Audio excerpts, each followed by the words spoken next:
Good evening, YouTube. Melvin, Quantum Geekery, with another video bringing a financial lens to issues of the comic book market and a good way of applying financial principles for that good old fashioned retrieval. When it comes to how comics work, especially these last few years, I sometimes like to going back to an old quote from Dan DiDio, collected in Todd Allen's The Economics of Digital Comics. And this quote, two quotes. First, the walk-in casual fans have gotten away from us. We're down to just the diehard buyers. Next, the truth is people are leaving anyway. They're just doing it quietly, and we've been papering it over with increased prices. We didn't want to wake up one day and find we had a bunch of $20 books that 10,000 people are buying.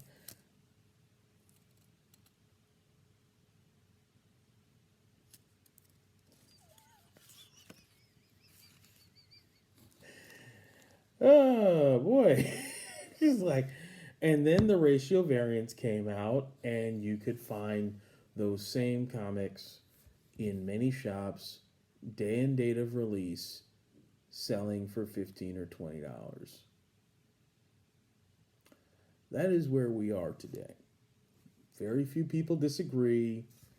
It's just how it's gotten there.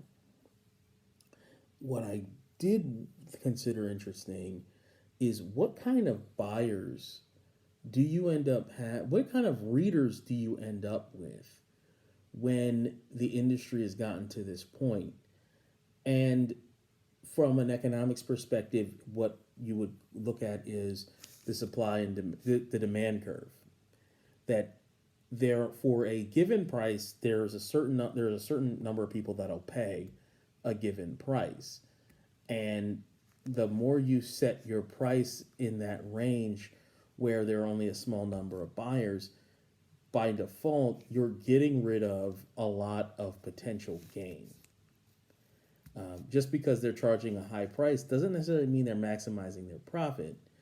It usually means, especially since Marvel and DC are both subsidiaries, they are minimizing the risk and passing as much money up the chain as they can.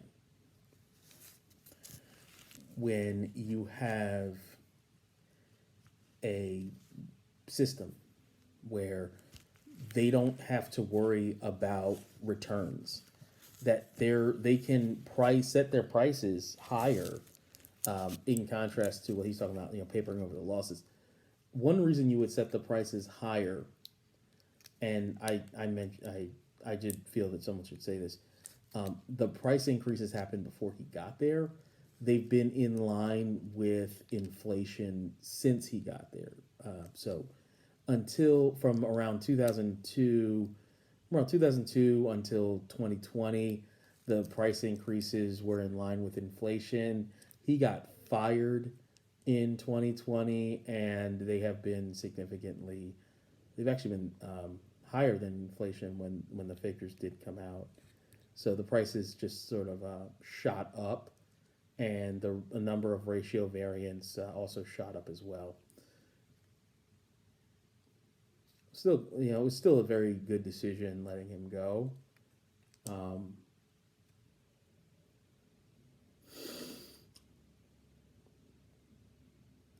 Stand by that.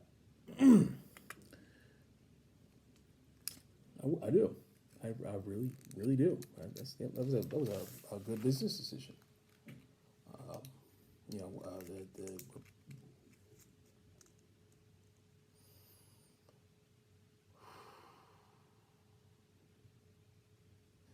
It was a good business decision.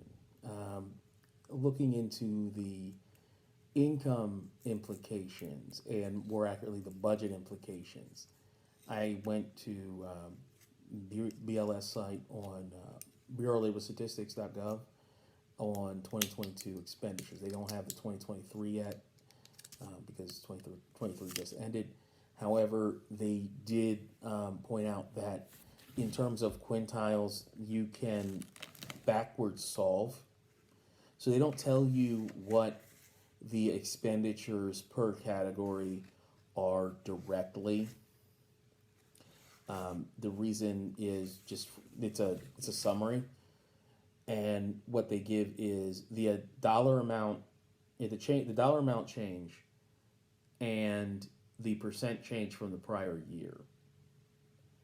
And with those two data points, if you know the percent change from the prior year and you know the corresponding data amount, the corresponding dollar amount, you can solve for the 2021 expenditure in a category and the 2022 expenditure in the same category. So, a little bit of Excel, a little bit of elementary school math. And what you find is for entertainment, overall, it's in the mid 4% range during the entire period. However, for a bottom 20% of households, you're talking about 32,000, about almost 33,000 in expenditures. So they are basically right on that line of really close to being in poverty. They spend about $1,200 a year on average on entertainment. Um, if you look at the middle 20%, they have total expenditures of 61,000 2022, and they spent on average in that category, according to the Bureau of Labor Statistics, 2,900 a year on entertainment. Um, Reading is about $100 per household, until you get to it's between $60 to $100 per household. It's very inelastic. So for those that want to say that you should consider comics reading, that's ridiculous. Comics are primarily entertainment. They're not really seen as books, even if they are, but they're comic books, but they're seen more as an entertainment medium than a conventional fiction book. When you go from the middle 20%, so the third quintile, and you go to the top, that top 20%, their expenditure is 140,000 in 2022, 140,700 thereabouts, and their expenditure on entertainment, $7,391. So the difference between somebody in the bottom category and the middle is about 2.5 times, but the difference between someone in the middle and someone at the top is about 2 1/3. It's about 2 1/3 times more between the middle and the top. So there's definitely a big an inequality issue going on. And when it comes to comic book pricing, they're not, like Alan Moore pointed out, they're not pricing it for the normal working class person. They're pricing it for the upper middle class and up.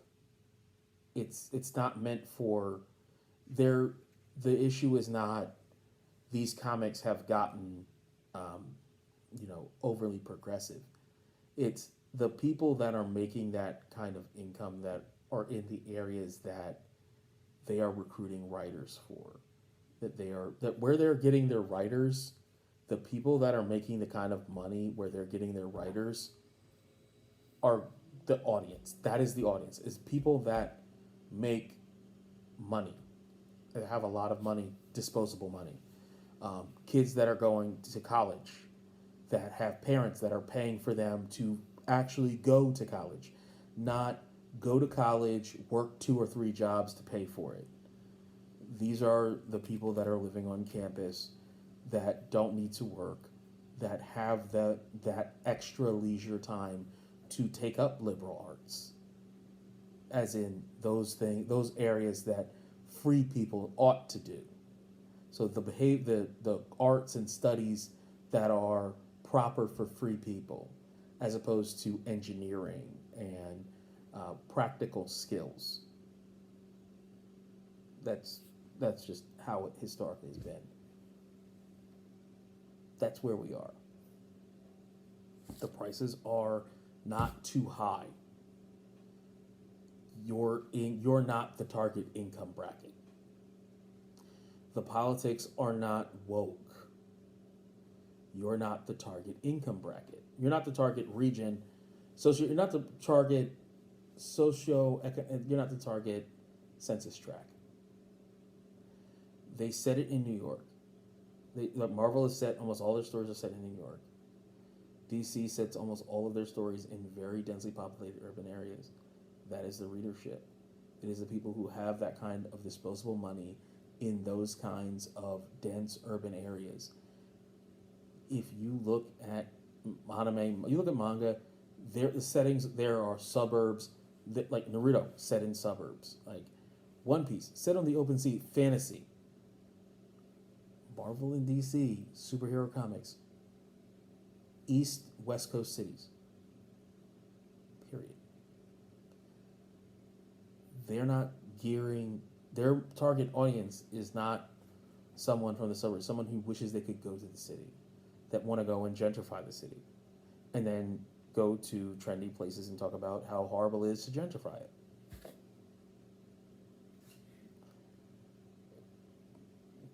Does it work for selling comics in the areas where it's successful? The way the direct market works, as more and more of those Midwest, rural, not urban connected, not close to a college campus, as those shut down, the remaining shops have more influence in letting the publishers know what kind of material sells, what they would like to buy, and what they are willing to put more shelf space and more effort into selling to their customers. That is what is going on. The direct market was a much better way for the smaller, more sophisticated customer base of comic shop retailers to let publishers know what materials their customers respond to. And then that provided the motivation for Marvel and DC in the 80s to basically reform and to some degree revolutionize how they compensated their creators, what kind of stories they were telling, how they were telling those stories, effectively shifting out of the superhero genre and going into other things that, some of which, History of Violence, Road to Perdition, those were both comic books before they were adapted into film, and they were not expected to be adapted. But the nature of how DC had restructured themselves in the 80s and remained in that structure until the early 2000s and started changing things up allowed for that. Bodies is a streaming hit that's also adapted. There were many adaptations that were outside of the superhero genre from that period during the peak of the direct market. Today, what we're seeing is the survivors in the direct market that have control in market share, that can steer the idea of what it is that DC should make and what Marvel should make, is, I think, to some degree leading in that direction of the content we're seeing, that it's not turning people away. That's the way it looks to me. Obviously, people would say that there are plenty of individuals who make a lot of money that don't like what's going on, that don't like what's being said, and this is a numbers game. It's not whether or not 20 or 30% really hate it. It's whether or not the people that there are enough people buying it to keep it going while they're increasing the prices at the rate they're doing. And that, you can argue that it's suboptimal, but you can't argue that they're not making money doing it, because that's simply not the case. They are profitable, and they haven't had to increase the base page rate in decades. So, have a great one. Bye.